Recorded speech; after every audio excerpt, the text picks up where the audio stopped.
Bonjour Cathy. Bonjour Cécile. Oh, je suis ravie que tu sois avec moi pour ce podcast de Soul Éphéméris, le deuxième de l'année. Et merci pour ton soutien. Bon, moi je suis très heureuse de te soutenir et de participer. Voilà, et je trouve que c'est un très beau projet et qui va transporter beaucoup de choses positives pour les personnes qui auront la chance d'être abonnées à Sol Ephemeris. Ok, merci beaucoup. Je l'espère, moi aussi. Alors là, on est là pour nos fameuses 5 questions que j'avais posées aux précédents praticiens. Et la première, c'est donc quelle est ta méthode et comment elle s'est invitée dans ta vie. Alors, ma méthode compte art thérapie, celle en tout cas dont on a parlé dans Sol Ephemeris, parce que j'ai d'autres méthodes aussi, dont la psychogénéalogie, qui pour moi fait aussi partie de compte art thérapie d'ailleurs. Alors, comment c'est venu dans ma vie? Le conte, il est venu dans ma vie depuis très longtemps, puisque dès enfant, j'étais sensible aux contes, j'ai toujours adoré les contes. Je me rappelle notamment euh, Rose, Neige blanche et Rose rouge, Hansel et Gretel, Peau d'âne, voilà, tout un tas de contes qui ont bercé mon enfance. Donc j'ai toujours été attirée par le conte. Ensuite, je saute en avant jusqu'à mes études universitaires et mon mémoire de maîtrise, j'ai choisi pour ce mémoire le sujet de la sorcière. Donc j'ai travaillé sur l'archétype de la sorcière. Et c'est un personnage qui me fascine toujours, hein, voilà, je me sens très proche de cette énergie-là. Et la sorcière, je l'ai étudiée aussi à travers les contes et les représentations, les illustrations de sorcières dans les livres pour enfants aussi. Voilà, donc ce sont des sujets qui me portaient depuis longtemps. Ensuite, quand je suis devenue psychothérapeute, donc étape suivante, je me suis formée à différentes méthodes, notamment le rêve éveillé et le psychodrame, puis la PNL et l'hypnose, mais sur un fond de toile, on va dire, celui de la psychologie jungienne, qui a toujours été mon fil rouge en fait. Et voilà, et pour moi, le conte, c'est quelque chose qui s'allie très très bien avec la psychologie jungienne. Donc j'ai fait ce lien. Et sur le plan vraiment pratique, il m'a semblé que les contes, ça vient toucher directement notre inconscient et notre profondeur. Alors qu'on en soit conscient ou pas, justement, quand on entend un conte, on est percuté à ce niveau-là et au niveau du cœur, au niveau vraiment de la profondeur. D'où l'idée, mais c'est pas moi qui l'ai eu, hein, que ça puisse être un outil en psychothérapie. En tout cas, moi, je trouvais que c'était vraiment intéressant d'avoir cet outil et de l'associer avec les méthodes que je connaissais, donc la PNL, entre autres, le rêve éveillé, le psychodrame aussi, puisqu'on a mis des contes en scène, et là c'est aussi très intéressant quand la personne se met dans la peau d'un personnage. Là, il se passe vraiment des choses, ça mobilise quelque chose de la profondeur aussi, vraiment. Donc voilà un petit peu comment ça s'est construit et ça reste pour moi, j'ai continué d'étudier des contes dans différentes cultures parce que c'est aussi un aspect intéressant, le conte à travers les différentes cultures et je trouve que si on ne connaît pas une culture, c'est la meilleure façon de l'aborder. Par la musique et le conte, en fait. Je trouve que c'est... Voilà, si vous ne connaissez pas une culture, écoutez les contes, écoutez la musique, et là, vous allez de façon inconsciente et intuitive entrer dans cette culture, vraiment, là, sentir la vibration de... Voilà. Je fais une petite digression. Les contes se retrouvent souvent dans les cultures. Enfin, il y a des Oui. thèmes Oui, oui, il y a des récurrents. constantes. Donc il y a des ethnologues du conte et des anthropologues du conte qui ont travaillé là-dessus et qui ont vraiment fait un énorme travail pour répertorier les contes dans les différentes cultures et retrouver en effet des contes types en fait. Par exemple, le conte qu'on retrouve le plus à travers le monde, c'est Cendrillon. Ce squelette-là, donc avec des variantes évidemment qui sont en fonction de la culture. Mais bien sûr, oui, c'est vrai que les cendrillons, on en retrouve un peu partout dans le monde. D'accord. Mm. Elles n'ont pas toutes la même allure, mais Oui, c'est le vraiment schéma. l'archétype est le même, avec une marâtre et des sœurs, avec la rivalité fraternelle ou le rapport à la mère, donc qui est là en question hein, dans Cendrillon. Voilà. Et Cendrillon, c'est quand même quelqu'un qui a du mal à s'affirmer. Donc ça, c'est un conte qui est très très bien quand on veut travailler sur l'animus pour une femme, par exemple. Parce que D'accord. Cendrillon, elle a vraiment un animus refoulé. Finalement, elle subit. Elle subit sa belle-mère, la méchanceté de ses sœurs, et elle ne s'affirme pas, elle ne sait pas dire non, elle ne pose pas ses limites. Donc c'est un conte qui est intéressant pour travailler à développer l'animus, Ah, magnifique. par exemple. Ok, merci. Merci. Voilà. Très, très bien. D'accord. Alors, ma deuxième question, c'est quel est ou quel fut ton plus grand défi ou les choses difficiles auxquelles tu as été confrontée, si tu préfères que je le dise comme ça. Bon, je vais parler du domaine professionnel. Étant en profession libérale, et j'ai fait ce choix, et j'en suis ravie, hein, parce que je tiens à ma liberté, à mon indépendance, et voilà, ça aurait sans doute été encore un autre défi que de travailler en tant que salarié. Bon, Tu ne t'y es pas confrontée à celui-là. très peu, très peu, vraiment très brièvement. Et par contre, dans l'exercice en indépendant, il y a évidemment, comme c'est impermanent bien sûr, donc on est soumis à des hauts, des bas et des périodes creuses où, voilà, où l'activité elle est ralentie.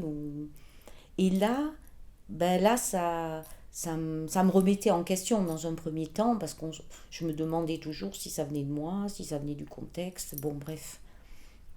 Mais comment je m'en suis sortie, c'est toujours par ma créativité et en me posant la question, comment je peux sortir de cette difficulté et qu'est-ce que je pourrais bien mettre en place pour sortir de là.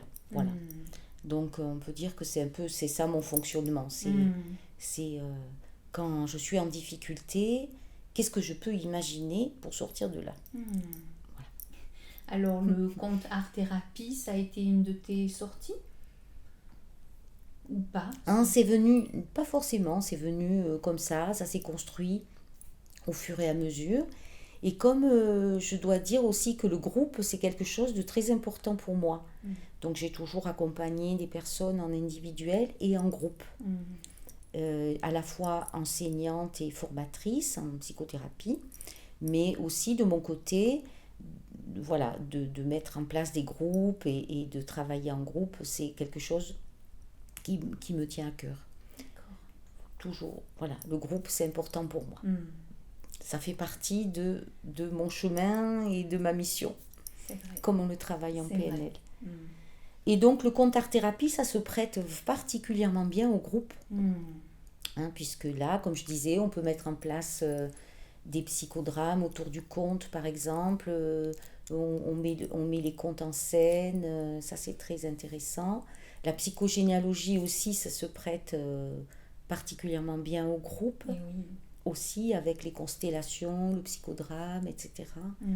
Voilà, donc c'est venu, je dirais que ça s'est construit par l'expérience aussi. Hein, voilà. D'accord.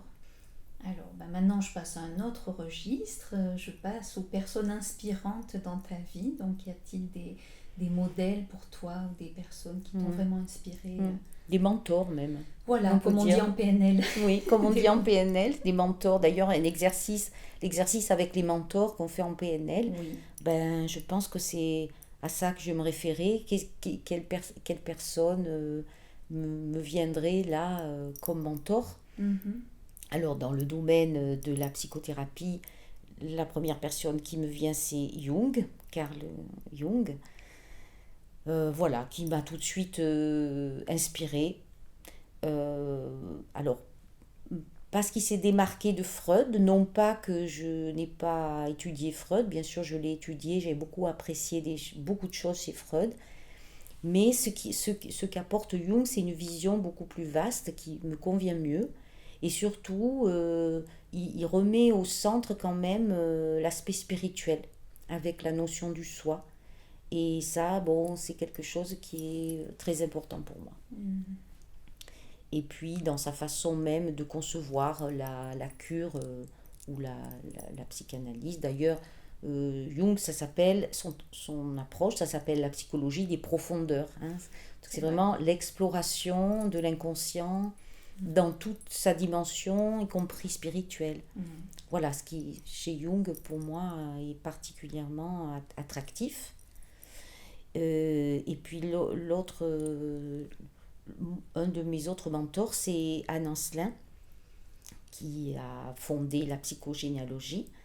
Donc d'abord parce que c'est quelqu'un que j'ai connu en personne, puisqu'elle était mon professeur à l'université, et que j'ai tout de suite beaucoup apprécié sa façon d'enseigner sur des domaines que personne d'autre n'enseignait à la fac.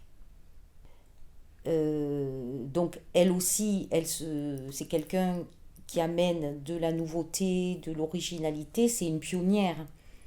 Voilà, Anne Ancelin, elle a fait partie des premières femmes en Sorbonne à la section de psychologie, Mhm. déjà. Ah oui. Voilà, Oui. déjà. Ensuite, elle est partie aux États-Unis, elle y a passé au moins de 10 ans, je pense, enfin, pas mal de temps. Elle a connu les plus grands psychothérapeutes américains et là aussi les plus novateurs.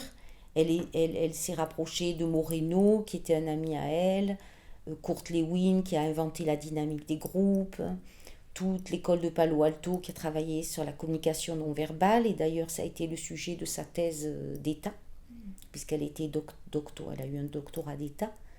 Et après, elle a, un peu plus tard, créé cette nouvelle approche de la psychogénéalogie. Hein. Qui était beaucoup plus pratique, c'est-à-dire par rapport à ce qui était enseigné à l'université. Anne Ancelin, Oui. ça sortait des question comme sentiers ça. battus. D'accord. Plus pratique, pas tant que ça, parce que ça restait des cours. Hein. À la fac, on a beaucoup de théorie Ok. et quasiment pas de pratique, Ok. mais L'approche. elle nous parlait de pratique. Hmm. Et elle était quand même une des rares enseignantes à conseiller aux étudiants en psycho de faire une psychothérapie, par exemple. Elle nous a dit ça tout de suite. Et c'était rare. Et c'était rare. Je l'ai entendu peut-être 3 fois dans toutes mes années de fac. Voilà. Voilà, donc Anne Ancelin, qui après m'a formée aussi en psychogénéalogie. Je crois qu'on lui doit beaucoup. C'est quelqu'un c'est une grande pointure, quoi. Elle est de la pointure de Dolto. Et d'ailleurs, elle a été en analyse avec Dolto aussi. D'accord. Donc ça, c'est dans le domaine Psycho. des psys. J'ai aussi beaucoup été inspirée par Carl Rogers, lui aussi innovateur parce que il prend une position différente de la psychanalyse, Rogers. Et il amène aussi cette notion de bienveillance et d'empathie. En psychanalyse, ça s'appelle juste la neutralité bienveillante. Donc, je ne parle pas beaucoup d'amour. Hein. Voilà. Bon, donc Rogers, lui, il parle d'empathie et de bienveillance, d'ouverture, de non-jugement, de travail sur le ressenti. Voilà, il amène quand même une autre posture pour le praticien. Plus humaine, hein. Tout à fait, plus humaine. Voilà. Et aussi très positive. Parce qu'en psychanalyse, on parle quand même beaucoup, en psychanalyse, on va dire freudienne, on parle quand même beaucoup de la pathologie, de la névrose, de la psychose, etc. Alors que Carl Rogers, son principe de base, c'est le potentiel de l'esprit. C'est-à-dire que notre esprit, il a un immense potentiel et le but de la psychothérapie, c'est d'arriver à épanouir ce potentiel. Et ça, c'est fondamental. Donc ça, c'est aussi quelque chose que j'ai apprécié vraiment beaucoup. Ok. Voilà. Donc Rogers, bon, il y en a sûrement beaucoup d'autres. Évidemment, les fondateurs de la PNL aussi, parce que ils ont une approche totalement différente aussi, et très positive d'ailleurs, un petit peu dans l'esprit de Rogers, hein, de développer les potentialités de l'esprit. Et puis surtout d'amener des outils qui permettent la transformation. Ça, c'est aussi un aspect très important. Hein. On voit bien qu'en psychanalyse, il y a des personnes qui se plaignent de tourner en rond parce que si on n'est que dans le verbal et qu'on n'a pas d'outils pour passer à la transformation, pour moi, on est limité quand même. Voilà, donc c'est un autre aspect de la psychothérapie qui me tient à cœur. Et d'ailleurs, dans le compte art-thérapie ou la psychogénéalogie, j'amène aussi des outils de PNL pour que la transformation soit facilitée. Hein?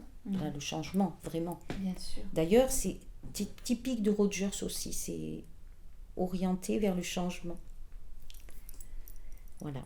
Ok. Il y a ça. Et après, pour les mentors, je dois aussi parler de mon maître qui s'appelle Jigme Rinpoche et qui a été une grande, grande source d'inspiration pour moi, puisque je suis la voie bouddhiste tibétaine, et que voilà, cette approche de l'esprit, c'est aussi fondamental.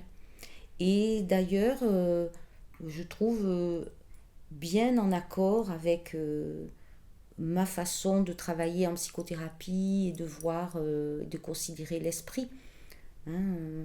Bon, il y a des différences, je ne vais pas rentrer dans les détails, mais en tout cas, voilà, c'est une source d'inspiration qui est très importante, et toute l'approche bouddhiste et la philosophie bouddhiste, c'est aussi un support pour moi en tant que psychothérapeute. De quelle façon? Dans le quotidien? Dans ma pratique. Dans ta pratique. Dans ma pratique, dans le travail sur l'esprit, bien que nous, psychothérapeutes, on ne fait pas le travail d'un maître, hein, c'est pas du tout ce que je veux dire, mais on est dans la même énergie ou la même... non, dans le... Direction? Vous travaillez dans la même direction? On travaille dans la même direction, surtout dans la psychothérapie jungienne, je dirais. Hein. Oui. Voilà, je précise bien que je ne parle que pour moi. Et comme Jung amène la notion de soi, finalement, de l'énergie spirituelle en nous, d'ailleurs Jung a travaillé sur la philosophie bouddhiste, hindouiste, hein, et sur beaucoup d'autres traditions religieuses ou spirituelles. Et pour moi, en psychothérapie, il est essentiel que cette dimension soit là, au centre, hein, et que ça soit le but ultime, de même que dans le bouddhisme aussi. Oui, voilà, le but est bien le même. Voilà, c'est ça. C'est ça. Si on peut le voir comme ça, le but est bien le même si on ne chemine pas peut-être dans les mêmes profondeurs ou pas de la même façon, mais en tout cas, oui, on va dans la même direction. Oui. Et dans la recherche de l'épanouissement et du bonheur aussi. Hein. Oui. Voilà. Ah, alors peut-être ça m'amène ma question suivante. Qu'est-ce qui te tient le plus à cœur? On dirait que tu as déjà donné des indices. J'ai commencé à répondre. Donc en effet, l'épanouissement et le bonheur, la recherche du bonheur intérieur, je vais dire, hein, d'abord, parce que le bonheur extérieur, il est juste éphémère. Donc le bonheur intérieur, l'épanouissement. Bon, pour moi, bien sûr, et aussi dans mon métier, d'accompagner des personnes vers cet épanouissement et ce bonheur. Voilà, autant que possible. Et aussi, ça se rejoint de toute façon, mais la notion d'inconscient et de profondeur, c'est important pour moi. Très important même. D'exploration. Dans le sens de l'exploration, de découverte de soi, justement, comme je le disais avec Rogers, de découvrir toutes ses potentialités jusqu'au soi, qui est vraiment comme notre trésor intérieur.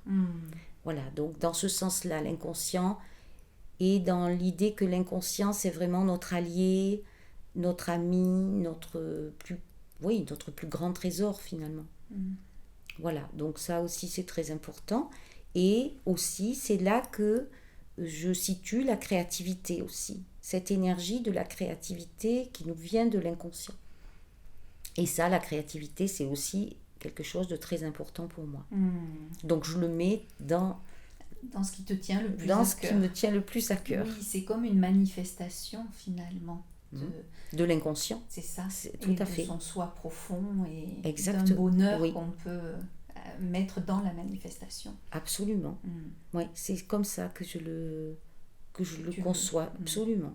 Tout à fait. Très bien. Dans la matière et dans l'incarnation, parce que finalement, si on n'était pas incarné dans un corps, comment être créatif, enfin, dans le sens où on l'entend, puisque créer, c'est mettre dans la matière. Bien sûr. Donc c'est bien parce que ça fait communiquer le monde spirituel et le monde matériel aussi. Ça fait le lien. Oui, ça fait le lien. Oui. Donc voilà ce qui est important pour moi et que j'essaie de transmettre aussi.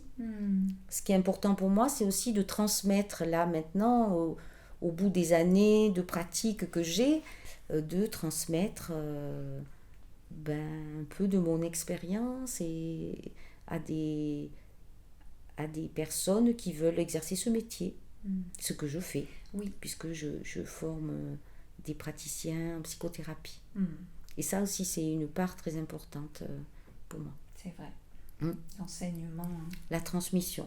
Du coup, as-tu des projets pour l'année prochaine en particulier, ou au contraire, ça continue?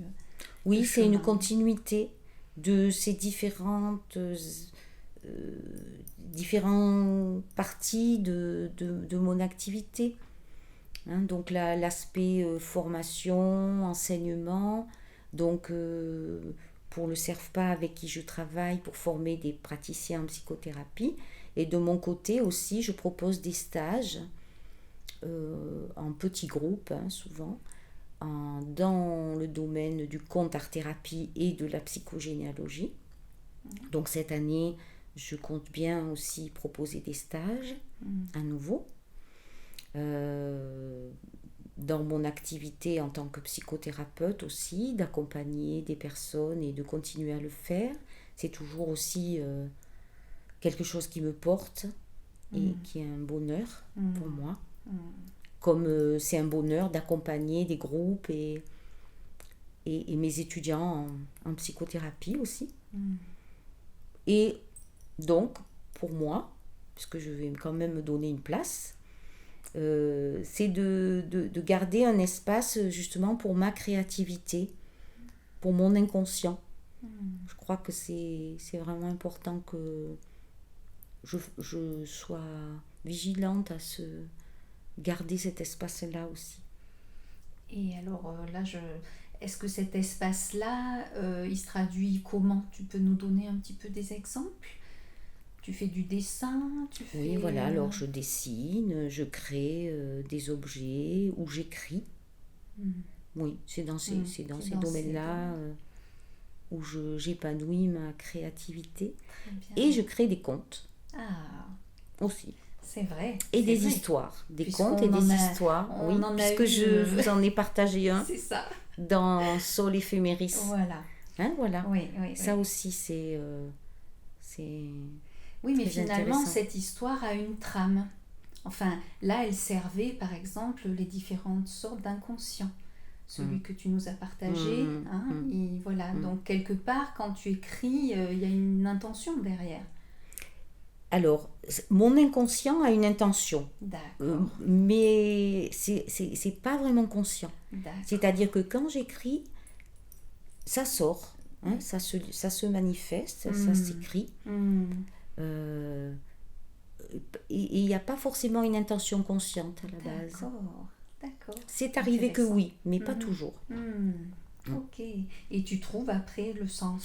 Et après, du bien sens. sûr, oui, parce que je sais décoder. Hein, parce que C'est la moindre des choses. quand même, c'est nettement préférable que je sache décoder donc, et que je comprenne le message de l'inconscient derrière l'histoire. Ce que je fais quand je lis des contes écrits par d'autres personnes ou même des histoires comme des romans ou comme d'autres œuvres d'art, que ce soit des peintures. Voilà, c'est sûr que j'ai tendance à me connecter au niveau de l'inconscient et au message qui est derrière ça. D'accord. Oui, que ça soit avec un être humain ou avec une œuvre, une création, voilà. Bien sûr, moi, c'est tu vas aller regarder instinctivement, je me connecte avec l'inconscient, donc oui. Donc juste la dimension matérielle, sinon, elle ne serait pas très intéressante pour moi. Voilà, c'est parce qu'il y a l'autre dimension que c'est si riche. Merci Cathy, vraiment, de tout mon cœur. Eh bien, merci à toi parce que, voilà, je souhaite à Soul Éphéméris une longue vie, plein de succès. Merci. Et je suis sûre que ça va enrichir et apporter justement du bonheur à beaucoup de personnes. Bon. Voilà. Je l'espère aussi. Hein, oui, je fais le souhait. Oui, et je le fais avec toi. Ok. Merci. Au revoir Cathy. Au revoir.